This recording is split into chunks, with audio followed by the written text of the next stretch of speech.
ఈ వీడియోలో కనిపించే ప్రతి సన్నివేశం, పాత్రలు మరియు దృశ్యాలు ఆధునిక ఏఐ సాంకేతికతతో సృష్టించబడ్డవి. ఇవి పూర్తిగా కల్పితం మరియు వినోదం కోసం మాత్రమే. ఒక చిన్న సూర్యోదయం. వెచ్చని కిరణాలు కిటికీలోనికి జారుకుంటూ వచ్చాయి. ఆ చిన్న గదిలో ఒక చిన్న పాప కూర్చుంది. ఆమె పేరు చిన్ని.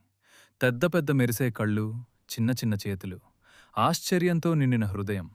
ఆ ఉదయం మెల్లగా ఒక ఎర్రటి బెలూన్ గాలిలో తేలుతూ ఆమె గదిలోకి వచ్చింది. చిన్ని పైకి చూస్తే ఆమె కళ్ళలో వెలుగు మెరిసింది. "ఆహ్!" అని ఆశ్చర్యంగా అంటూ. ఆ బెలూన్ ఆమెకు ఒక మాయలా అనిపించింది. ఆమె లేచి నిలబడి చిన్న చేతులతో దానిని అందుకోవాలని ప్రయత్నించింది. కొంచెం వణికింది, కానీ ఆగలేదు. చివరికి ఆమె వేళ్లు ఆ దారాన్ని తాకాయి. ఆ క్షణం ప్రపంచమే మారిపోయింది. గోడలు మెల్లగా మేఘాలుగా మారాయి. చుట్టూ రంగులు ఉన్నాయి.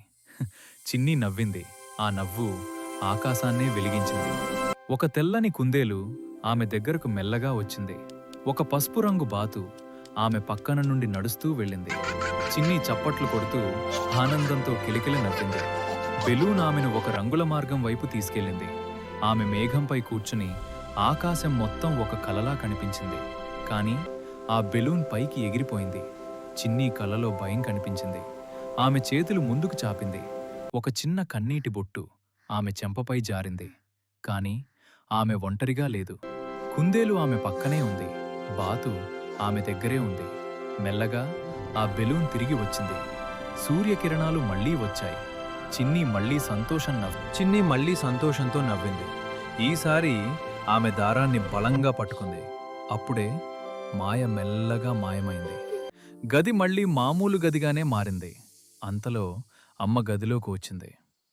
చిన్నీ అని ప్రేమగా పిలిచింది. చిన్ని బెలూన్ చూపిస్తూ. ఆమె కళ్ళలో ఇంకా మాయ మెరిసింది. అమ్మ ఆమెనెత్తుకొని సూర్యాస్తమయం కాంతి వాళ్లపై పడేలా వెళ్ళింది. అప్పుడు చిన్ని చిన్న హృదయం ఒక విషయం నేర్చుకుంది. చిన్న చేతుల్లో కూడా పెద్ద మాయ దాగి ఉంటుంది అని. మీకీ కథ నచ్చితే లైక్, షేర్ చేసి మీ అభిప్రాయాన్ని కామెంట్లో చెప్పండి. ఇంకా ఇలాంటి మంచి కథల కోసం సబ్స్క్రైబ్ చేయండి.